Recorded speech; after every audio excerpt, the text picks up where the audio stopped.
Yang terhormat Bapak-bapak, Ibu-ibu, salam Pancasila. Bapak-bapak, Ibu-ibu yang melihat video saya ini, tolong jangan lupa subscribe, like, dan di-share. Sifatnya gratis. Saya akan mengomentari, semoga Rizik Syihab bisa kembali ke Indonesia agar segera ditangkap polisi. Jadi sumber saya dari YouTube. Jadi saya lihat Rizik Syihab tidak ada lagi, katanya Rizik Syihab tidak ada lagi perkaranya di Arab Saudi.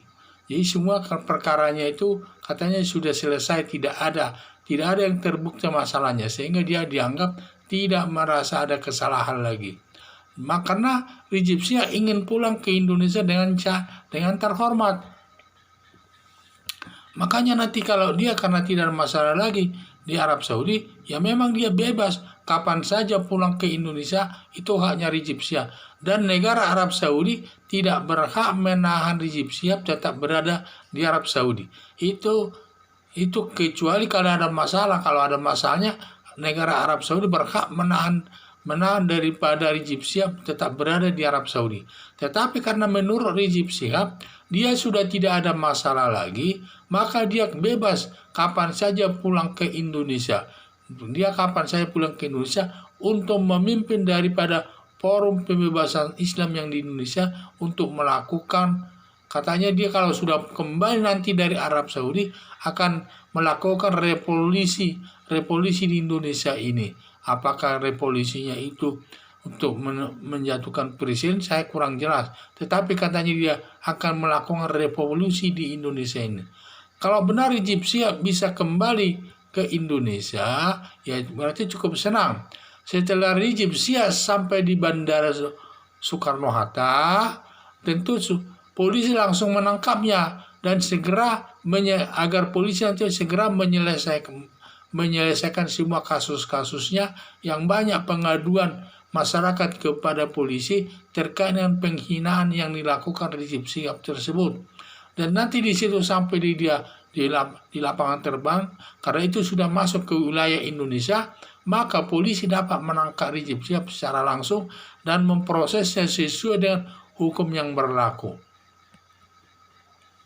Karena Rizik Syihab ini ada diduga, dia ada laporan ke polisi lebih daripada mungkin di antara 10 atau kurang atau lebih dari 10 ada perkaranya di kepolisian. Banyak laporan masyarakat kepada Rizik Syihab atas penghinaan yang dilakukannya terhadap kelompok masyarakat lainnya. Itu yang saya lihat. Jadi saya lihat Rizik Syihab ini sudah pernah dihukum hakim ini, dan dia sudah selesai menjalani hukumannya. Dan belum lewat waktu 5 tahun, dia melakukan perbuatan kejahatan lagi dalam bentuk melakukan penghinaan kepada anggota masyarakat. Ini namanya disebut sudah residivis. Berarti hukumannya nanti setiap perkara yang dijatuhkan daripada Rizik Syihab ini akan diperberat hukumannya, ditambah 1/3 dari ancaman hukumannya tersebut. Itu menurut ketentuan undang-undang. Jadi kalau residivis itu melakukan kejahatan lagi, maka hakim menjatuhkan hukumannya diperberat, ditambah 1/3 lagi.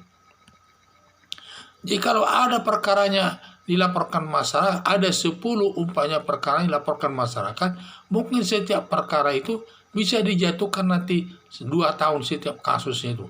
Di dalam prakteknya, dalam penyelesaian perkara umpamanya seseorang melakukan perbuatan kejahatan lebih dari 1 atau bisa 10, bisa 5, bisa 6, biasanya polisi menyelesaikannya dengan cara dicicil satu persatu. Kalau perkaranya dicicil satu persatu penyelesaiannya, bisa satu perkara nanti bisa dikenakan hukumannya 2 tahun. Kalau sampai 10 perkaranya bisa nanti 2 tahun kali 10 perkara menjadi 20 tahun. Sehingga nanti dia bisa meringkuk di penjara selama 20 tahun. Itulah masalahnya, karena dia itu, jadi semua hukum perbuatannya itu sudah dapat diperberat sudah dapat diperberat hukumannya oleh hakim. Karena dia sudah residivis, sudah mengulangi perbuatan kejahatan lagi, sehingga ancaman hukumannya diperberat ditambah sepertiga dari ancaman hukuman tersebut. Itu sesuai ketentuan yang berlaku. Soal prakteknya nanti di lapangan itu tergantung putusan hakim, tetapi berdasarkan ketentuan hukum, ya hal demikianlah dasar hukumnya, yaitu kalau seorang residivis melakukan mengulangi perbuatan kejahatannya lagi, setelah keluar dia dari penjara belum lewat waktu 5 tahun, baru 1 tahun apa 2 tahun apa 3 tahun, dia melakukan kejahatan lagi atau penghinaan kepada orang lain, maka nanti hukumannya itu dapat diperberat ditambah sepertiga dari ancaman hukumannya tersebut. Ini berdasarkan ketentuan berlaku.